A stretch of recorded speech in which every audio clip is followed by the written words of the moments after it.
Makanya kita ini perempuan ini kan kenapa ada fikih nisa, ada fikih perempuan. Tidak ada fikih laki-laki, itu nggak ada. Karena laki-laki yang akan menanggung dosa istri. Ketika istri melakukan dosa,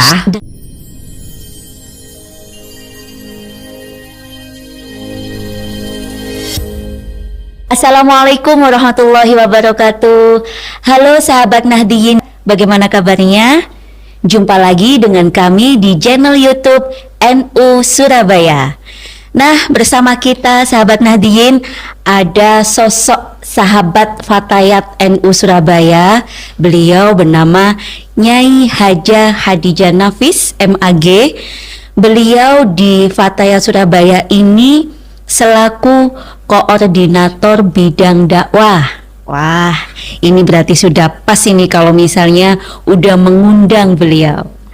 Assalamualaikum Nyai. Waalaikumsalam. Sehat-sehat Nyai? Alhamdulillah bi khair wa afiyah. Wa antum? Alhamdulillahirabbil alamin. Berkat doa jenengan saya juga selalu sehat-sehat. Amin amin amin. Nyai, Ya. puasa ndak hari ini? Alhamdulillah masih puasa. Masih puasa ya. Alhamdulillah. Bagaimana kegiatan di bulan puasa? Alhamdulillah di bulan Ramadan kegiatan tidak berubah, malahan ditambah dengan ya seperti ini, dengan selalu kita melakukan kebaikan-kebaikan yang lainnya, ibadah-ibadah yang lainnya. Kenapa? Karena di bulan Ramadan itu termasuk syahrul ibadah. Di bulan Ramadan itu termasuk syahrul ummah. Artinya apa? Allah memberi diskon yang luar biasa kepada umatnya 1 bulan. Masya Allah. Apa itu? Di awal bulan Ramadan 1 sampai 10 itu awalur rahmah, wa ausatuhu 11 sampai 20 itu maghfirah, 21 sampai 30 itqun minan nar. Sahabat Nahdiyin, mau nggak sih dapat semua itu? Masya Allah, cuman hanya kita saja loh yang dapat kayak gitu. Mau kan ya? Nah, jelas kita lanjut lagi nih Nyai. Sama tahu, sering loh saya dengar istilah. Jadi ada istilah saum, ada istilah siam. Saya masih nggak begitu paham nih Nyai. Dua istilah ini apakah memang ada bedanya atau bagaimana Nyai? Bisa dijelaskan? Ya, ini mungkin yang banyak orang yang tidak dibahas, tapi di dalam Al-Quran diterangkan. Bismillahirrahmanirrahim. Ya ayyuhalladzina amanu kutiba alaikumusiyam kama kutiba alal ladzina min qablikum la'allakum tattaqun.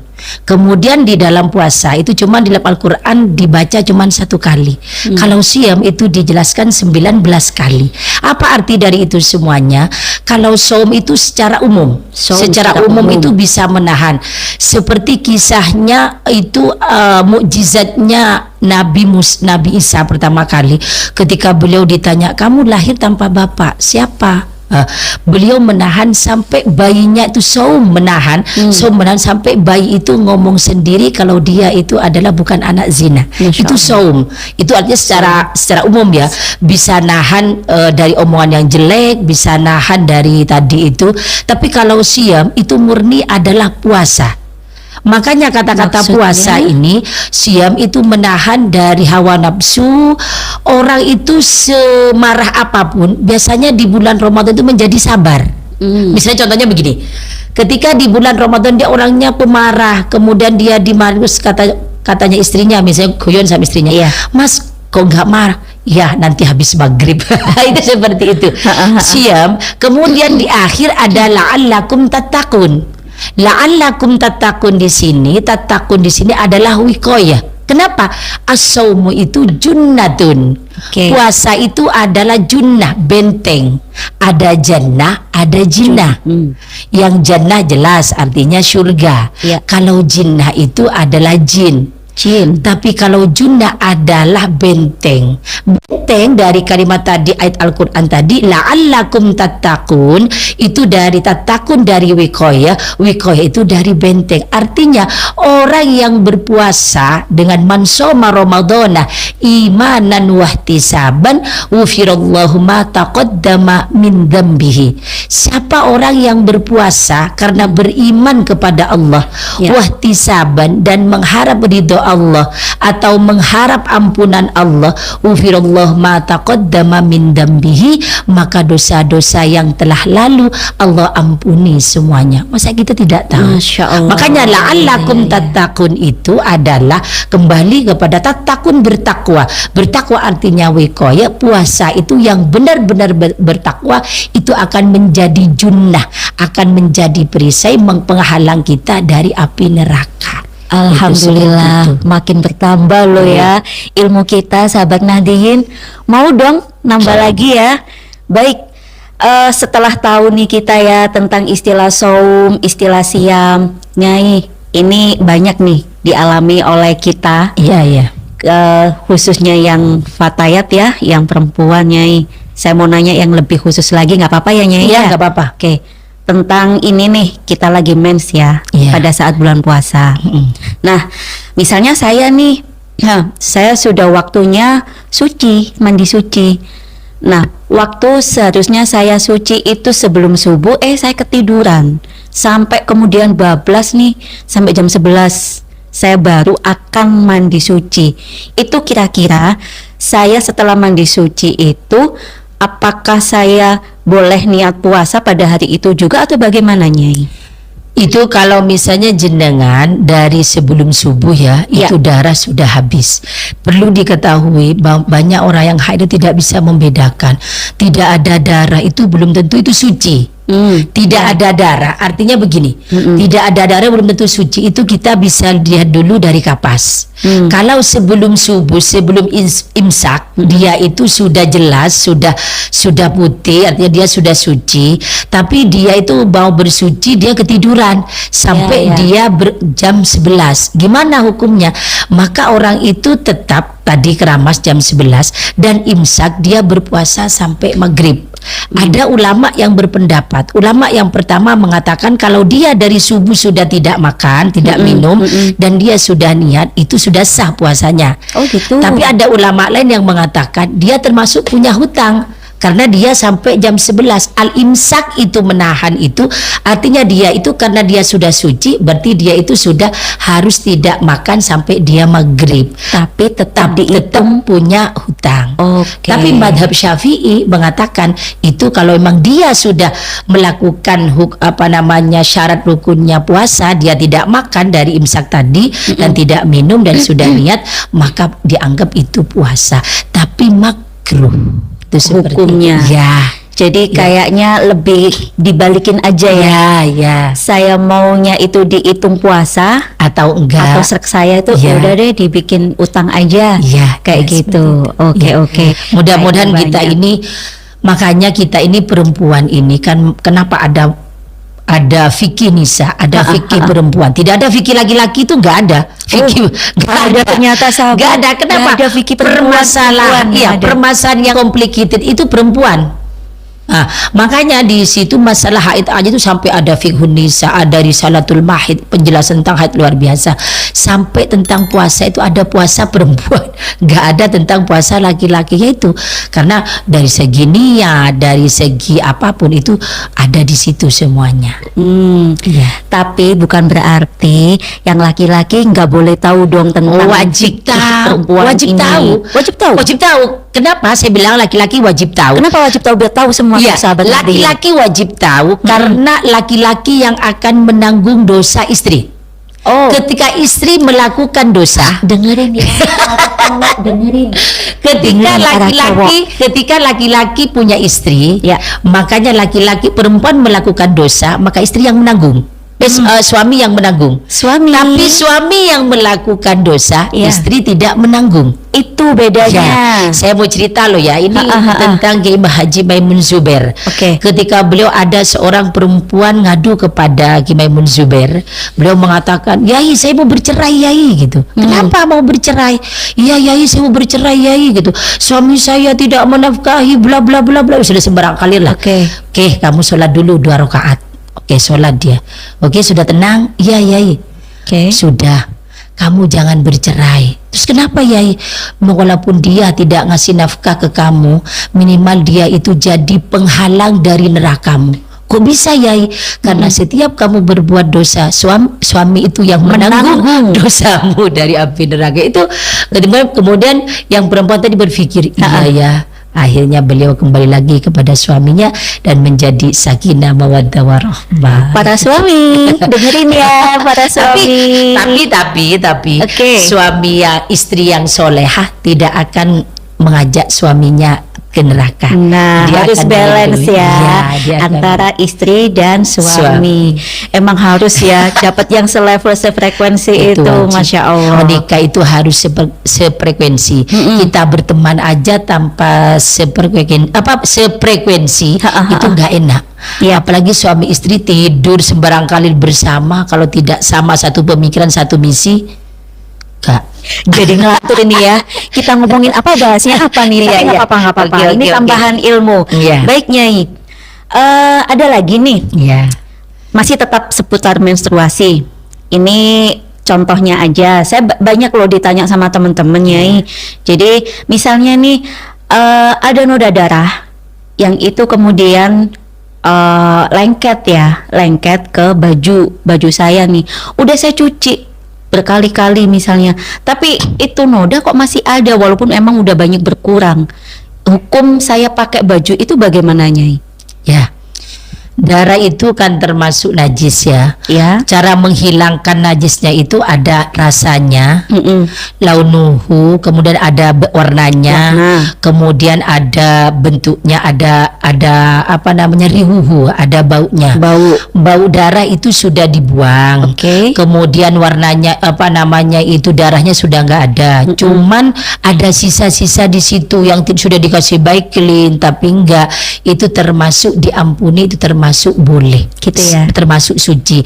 Yang penting cara penyuciannya itu sudah sah dengan air mengalir dari baju itu. Jadi bukan ini nggak apa-apa ya, ilmunya banyak ya. Ada orang mencuci baju, ada ember itu 5. Sini 1, 2, 3, 4, 5. Dari sini dia pakai apa namanya itu, pakai sabun cuci, kemudian sampai sini, di sini sabunnya dihilangkan, sampai 3 dihilangkan, 4 dihilangkan, bilas sampai 5, dia sampai habis itu sabunnya, tapi itu tidak sah. Kenapa? Tidak sah. Bukannya dia berkali-kali. Kalau bersihnya bersih, tapi tidak suci. Tidak sucinya. Ada suci, ada bersih tapi tidak suci. Karena apa? Persyaratannya ketika kita mensucikan baju itu kita sampai mengalir. Jadi kalau misalnya ada keran, kita sampai keran itu dari baju itu sampai mengalir ke bawah. Kalau misalnya nggak punya keran, dia cuma punya gayung, jadi baju itu begitu. Jadi kalau misalnya dari sini 1, 2, 3, 4 itu bersih tapi tidak suci. Berarti mungkin mending yang di bak itu diguyur gitu ya. Dua tok, yang bak yang 3 itu dibuat guyur itu seperti itu. Ini mungkin yang tidak banyak, ini karena perempuan ya, karena banyak perempuan mengatakan sekarang seperti yang kayak laundry. Nah, itu yang saya atau maksud. misalnya sekarang itu banyak apa namanya, mesin cuci. Boleh nggak pakai mesin cuci? Boleh. Tapi ketika dia itu dinyalain, itu diputer itu yang bawah itu harus mengalir. Jadi dia itu baru suci mesin cucinya. Jadi kan pertama sabun ya, kemudian buang ininya ya. Itu ketika air yang di sini mengalir, yang di bawah itu juga mengalir, itu baru suci nanti. Bukannya cara kerja mesin cuci itu kayaknya hampir sama aja ya, semua mesin cuci itu? Beda. Artinya ketika dia ngalir air di sini, ini di sini juga dibuka. Jadi biar ini air di sini ini sampai airnya mengalir semuanya. Tapi kayaknya yang semacam itu tidak berlaku loh Nyai di mesin cuci yang otomatis kan? Allah a'lam bishawab. Tapi yang saya tahu itu karena saya nggak pakai mesin cuci ya, saya masih manual. Tapi yang saya lihat ada mesin cuci itu yang seperti itu. Nah ini baru nih, jujur buat saya juga masih baru sahabat Nadiyin. Mesti kita pastikan juga nih mesin cucinya. Jadi tadi dianggap suci ketika kita nyalain mesin di mesin cuci itu, tapi untuk saluran pembuangan kita nggak boleh untuk membuntunya atau menutupnya, gitu ya? Iya, tapi karena kan gini, ketika tidak suci, yang kita pakai tidak suci, maka sholat dan semuanya yang kita perbuat ini otomatis nggak ikut juga. Mohon maaf, ini perempuan ya, karena kan kalau laki-laki tidak tahu ya, yang taunya dia pakai. Kita kan istri, rata-rata istri, ibu gitu. Itu juga berakibatkan kepada karakter anak dan hubungannya suami istri. Artinya Sampai hubungan segitu. suami istri itu artinya bagaimana dia sakinah mawaddah rahmah, bagaimana dia di rumah tangga itu menjadi kompak, rumah tangga itu menjadi adem ayem, juga menjadi penyebab ketika kita yang kita pakai itu suci, yang kita pakai itu apa namanya itu sudah melalui tidak syariat suci lagi. Islam. Iya, itu seperti itu. Berawal dari situ, Iya. imbasnya sampai kemana-mana, Iya, betul. sampai ke hubungan suami istri. Betul. Kalau misalnya mau jadi anak, Iya. juga bakal ada Iya. imbasnya di situ. Anak Kita itu butuh tahu. 80% itu kalau jenengan ingin tahu karakternya anak, itu ibunya. Kalau pengen tahu karakter anak, tahu ibunya. harus tahu ibunya. Karena dulu. 85% itu karakter anak ngikutin ibunya. Begitu ya. Ya, Dasarnya dari mananya? itu dalam kitab juga ada. Suksesnya suami itu di ridhonya istri. Oke. Suksesnya Dengerin suami. suksesnya anak di tirakatnya ibu. Oke, suami kepala rumah tangga, tapi istri leher rumah tangga. Kepala tidak bergerak Kalau nggak ada leher. tidak bergerak. Suami dengerin ya suami. Itu seperti Dia itu. nggak suka macam-macam suami sama istri. Tapi kalau misalnya mengatakan perempuan luar biasa, suksesnya suami ada di istri. Suami tetap sangat penting. Kenapa? Sakinahnya keluarga itu dari solehnya seorang suami. Aduh, Karena yang dimakan mau dong yang- jadi suamiku. Karena yang dimakan itu kan dari suami. Ketika yang dimakan itu yang baik-baik semuanya, maka itu yang mengalir kepada anak yang baik. Insya Allah anak akan menjadi anak yang soleh dan soleha. Tetap suami istri itu tetap sering kerjasama. Istri bagian itu dalam berdoa, kemudian diramat dengan anak dengan ucapan yang baik. Suami dari rezeki yang dibawa ke rumah itu harus bersih dan Begitu ya. Seperti Wow. ini masalah Ramadan ini kan juga apa ya, Ramadan ini kan adalah lebih baik. Itu menjadikan lebih mungkin baik. yang kemarin cara mensucinya nggak tahu, mungkin ketika Ramadan kita sudah tahu, ayo yang lebih baik lagi. Oke, ada lagi nih, satu lagi pertanyaannya. Banyak kan ya di bulan suci Ramadan ini, kemudian masjid, musola Betul. mengadakan kajian-kajian. Nah, kondisi perempuan yang sedang menstruasi ini, saya dengar-dengar loh Nyai, katanya nggak boleh loh perempuan masuk ke masjid kalau lagi mens. Lah, nggak bolehnya kenapa? Pokoknya nggak boleh. Tapi kan saya sudah pakai pengaman. Jadi itu gimana tuh Nyai hukumnya? Ya, ada kaul qadim, ada kaul jadid. Oke. Kaul qadim itu memang tidak memperbolehkan perempuan itu masuk ke masjid dengan alasan apa? Apapun, oh. Apapun tidak Oke, boleh masuk oke. ke masjid ketika dalam keadaan haid. Kenapa? Karena darahnya takut jatuh. Waktu Dzul Qadim belum ada sekarang softtek. Tapi kan sekarang itu kan yang ditakutkan jatuhnya darah itu. Itu Tapi yang ditakutkan. ketika sekarang itu ketika kita ini datang ke masjid, kemudian kita sudah usaha, insya Allah tidak akan jatuh karena kita pakai softtek yang bagus, yang inilah, akhirnya kita itu aman, diperbolehkan. Kaul qadim itu kaul jadid itu diperbolehkan dengan catatan dia memang sudah merasa aman, darah itu tidak mungkin jatuh di masjid itu. Bismillah.